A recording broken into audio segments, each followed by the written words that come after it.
Au bord de la croisée, une jolie petite plante jaune, toute pénétrée d'un rayon de soleil, jouait avec le vent dans une fente de la pierre. Voilà, il a vu une plante qui était jaune et qui va et vient avec le vent.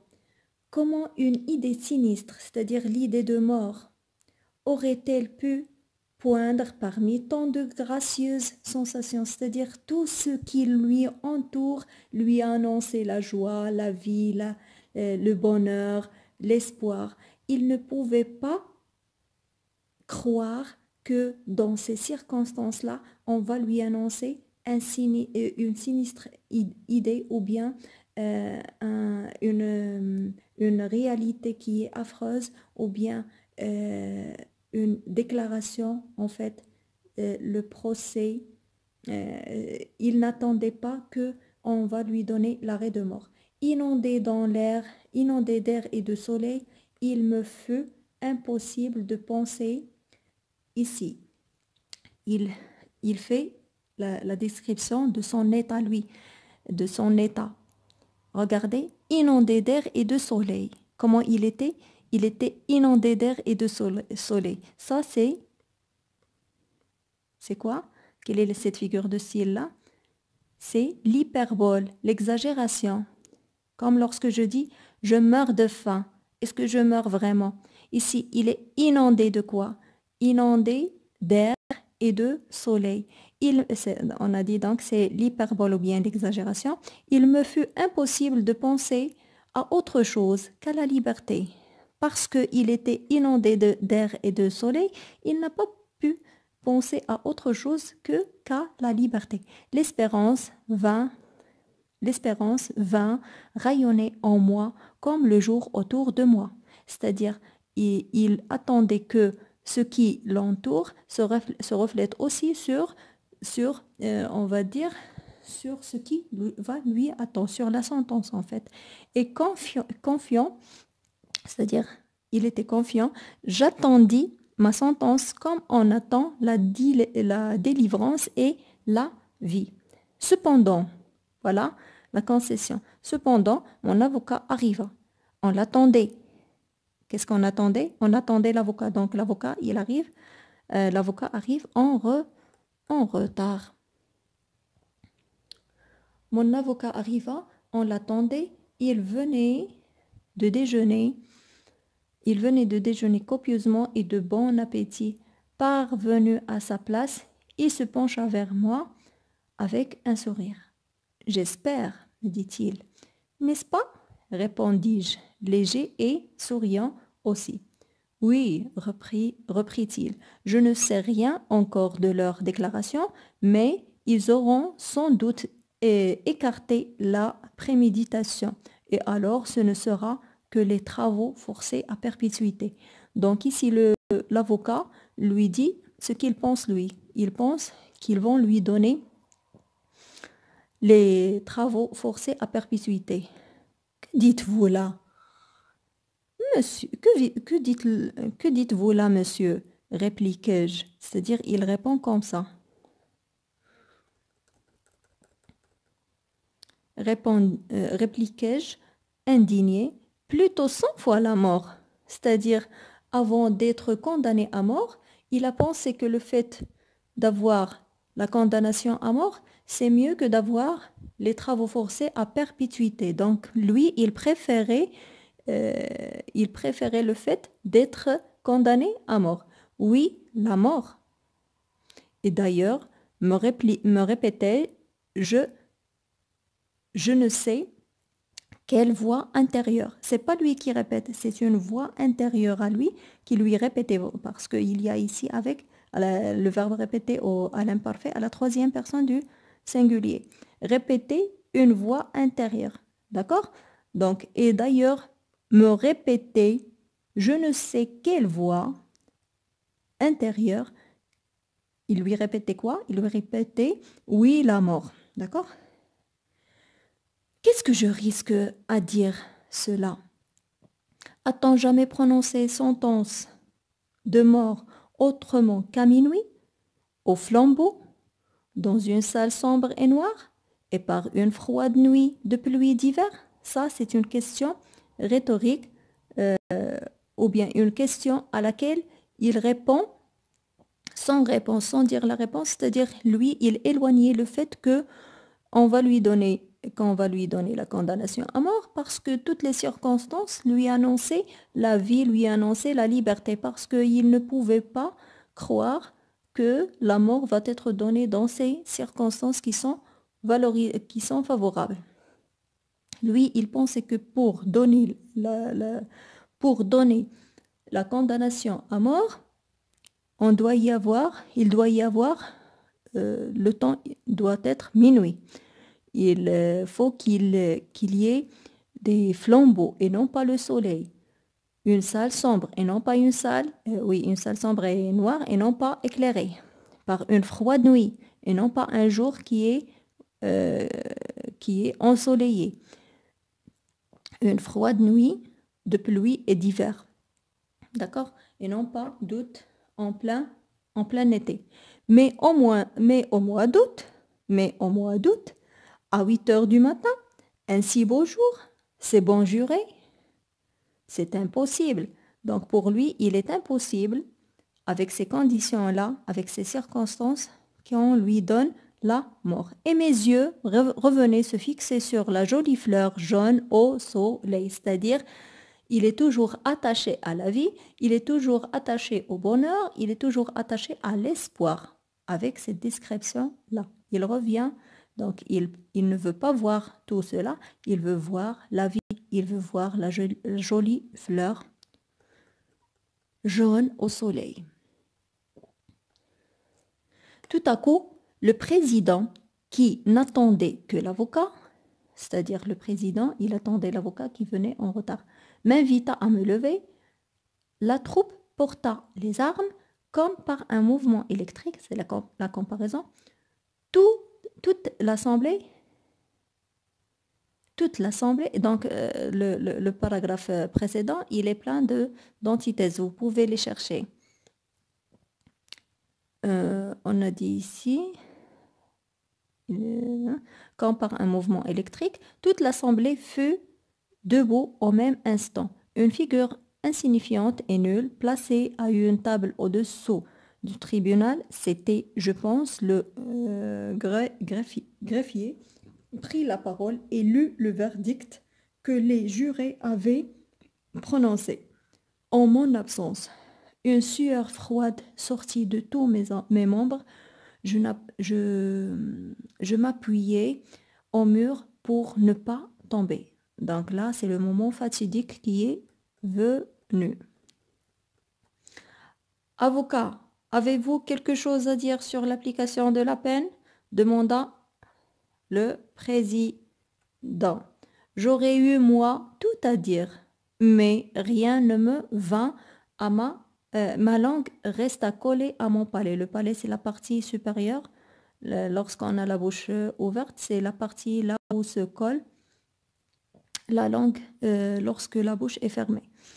Le défenseur se leva.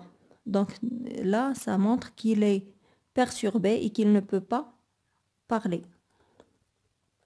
Le défenseur se leva, c'est-à-dire l'avocat. Je compris qu'il cherchait à atténuer, c'est-à-dire adoucir la déclaration du jury et à mettre dessous, au lieu de la peine qu'elle provoquait, l'autre peine, celle que j'avais été si blessée de lui voir espérer. C'est-à-dire au début, lorsqu'il a rencontré l'avocat, l'avocat lui avait déclaré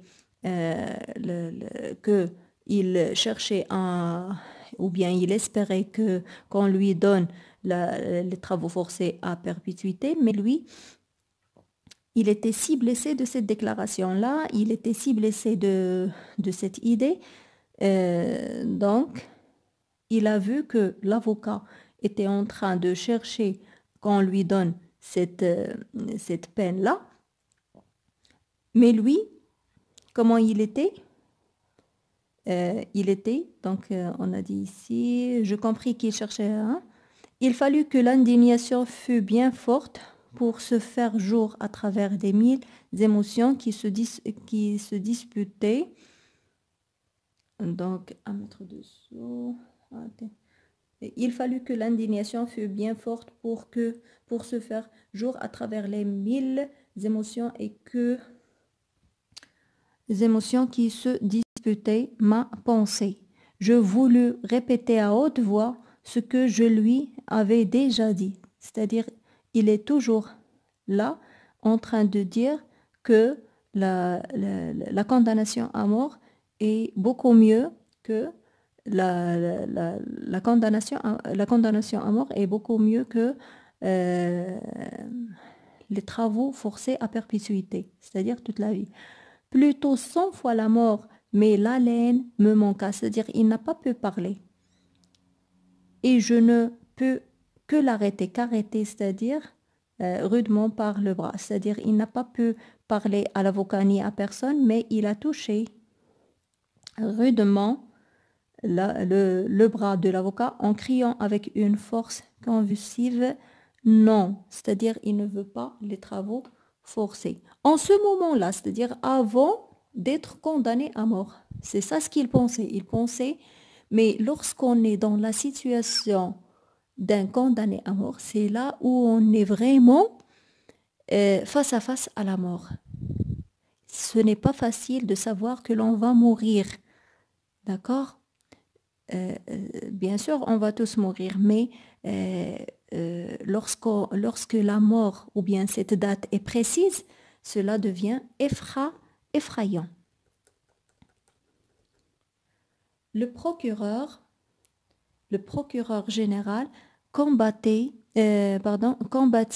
l'avocat, c'est-à-dire il se contrarie avec l'avocat et je l'écoutais avec une satisfaction stupide. Puis, les juges sortirent, puis ils rentrèrent et le président me lut mon arrêt. Ça y est. Donc, la sentence est terminée. L'arrêt de mort est déjà donné. Condamné à mort, dit la foule. D'accord? Donc ici, ça y est, on a prononcé sa condamnation à mort. La foule répétait le jugement final ou bien l'arrêt de mort. Condamné à mort, dit la foule. Et tandis qu'on m'emmenait, ça y est, tout est terminé, tout ce peuple se rua sur mes pas avec les fracas d'un édifice qui se démolit, qui est en train de se détruire. Moi, je marchais ivre et stupéfait. Regardez, après la déclaration de la mort, il y a ici moi, je marchais ivre et stupéfait. C'est-à-dire, ici, il aurait pu ne pas écrire moi et dire seulement je marchais ivre et stupéfait.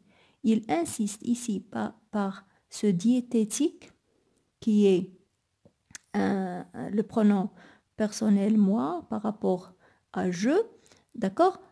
C'est pour montrer, pour donner une valeur ajoutée à ce moi-là, d'accord? Le moi qui s'affirme et qui devient de plus en plus différent des autres. Moi, je marchais ivre et stupéfait. Au début, il marchait avec vivacité lorsqu'il venait, d'accord? Avant la sentence. Donc, on a avant et après. Donc, au début, il venait avec espoir. Maintenant, il est ivre et stupéfait. Une révolution venait de se faire en moi jusqu'à l'arrêt de mort. Je m'étais senti respirer, palpiter, vivre dans le même milieu que les autres. Donc, ici, il fait une comparaison entre avant et après la sentence. Jusqu'à l'arrêt de mort, comment il était? Je m'étais senti respirer, c'est-à-dire il sentait qu'il était en train de respirer, en train de palpiter, en train de vivre dans le même milieu que les autres hommes. Maintenant, c'est-à-dire après la sentence, je distinguais clairement comme une clôture entre le monde et moi. D'accord? Ça y est, il devient quelqu'un qui a un statut différent des autres. Il est devenu, on va dire, quelqu'un qui est face à la mort. Rien ne m'apparaissait plus sous le même aspect qu'auparavant. Ces larges fenêtres lumineuses, ce beau soleil, ce ciel pur, cette jolie fleur, tout cela était blanc et pâle. Regardez bien comment les circonstances ont changé entre avant et après la sentence. Tout ce qu'il voyait lumineux, tout ce qu'il voyait beau a perdu la couleur. Ils sont devenus blancs et pâles. Donc il a dit ici, ces larges fenêtres lumineuses, ce beau soleil, ce ciel pur, cette jolie fleur, tout cela était blanc et pâle. C'est-à-dire ils ont perdu la couleur. De la couleur d'un linceul. Le linceul, c'est l'étoffe, c'est le tissu dans lequel on enveloppe ou bien on ensevelit un cadavre avant de l'enterrer, d'accord? C'est par rapport, donc c'est un mot qui rappelle la mort, d'accord? Donc vous regardez, ces hommes, ces femmes, ces enfants qui se pressaient sur mon passage, je leur trouvais des airs de fantômes. Avant la sentence, ils voyaient des hommes, ils voyaient des femmes, ils voyaient des enfants, mais maintenant, tout cela se métamorphose et change d'appareur, ils deviennent comme des fantômes. D'accord? Ces hommes, ces femmes, ces enfants qui se pressaient sur mon visage, je leur trouvais des airs de fantômes. C'est-à-dire, ils ressemblaient pour lui. C'est la comparaison. Ils deviennent comme des fantômes. Au bas de l'escalier, une noire et sale voiture. Toujours une. Maintenant, il va passer à la description qui est dévalorisante. Comment était la voiture? Elle était noire, sale, grillée et elle l'attendait. Donc ici, au moment d'y monter, je regardais au hasard dans la place un condamné à mort, criaient les passants en courant vers la voiture. À travers les nuages, le nuage qui me semblait s'être interposé entre les choses et moi. Donc au début, tout était pour lui beau, tout était clair, etc. Maintenant, tout cela se transforme en un nuage. Il voit un nuage sembler être interposé entre les choses et moi. C'est-à-dire, maintenant, il est dans un monde qui est vraiment dévalorisant, qui est vraiment défavorable, qui n'est pas beau, qui n'est pas du tout beau. Je distinguais... Pardon, attendez.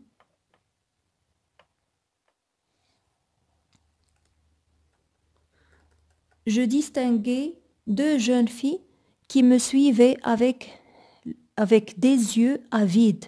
Avide aussi est un adjectif défavorable et dévalorisant. D'accord? Avide, c'est quelqu'un qui exprime une envie qui est élevée et qui est illimitée pour une chose. Des yeux avides. D'accord?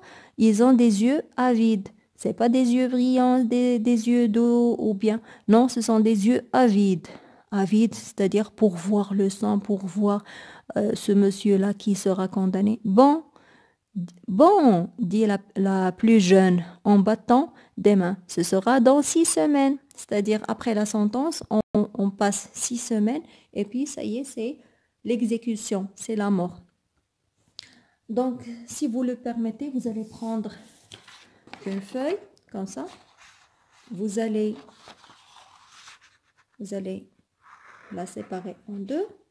Vous allez écrire ici avant et ici après. D'accord? Je vais remplir le tableau. Ici, on va décrire ce qu'il a vu avant la sentence, avant l'arrêt de mort. Ici, on va écrire ce qu'il a vu, comment tout cela s'est transformé après la sentence. Si vous voyez bien, je vais remplir le tableau et revenir.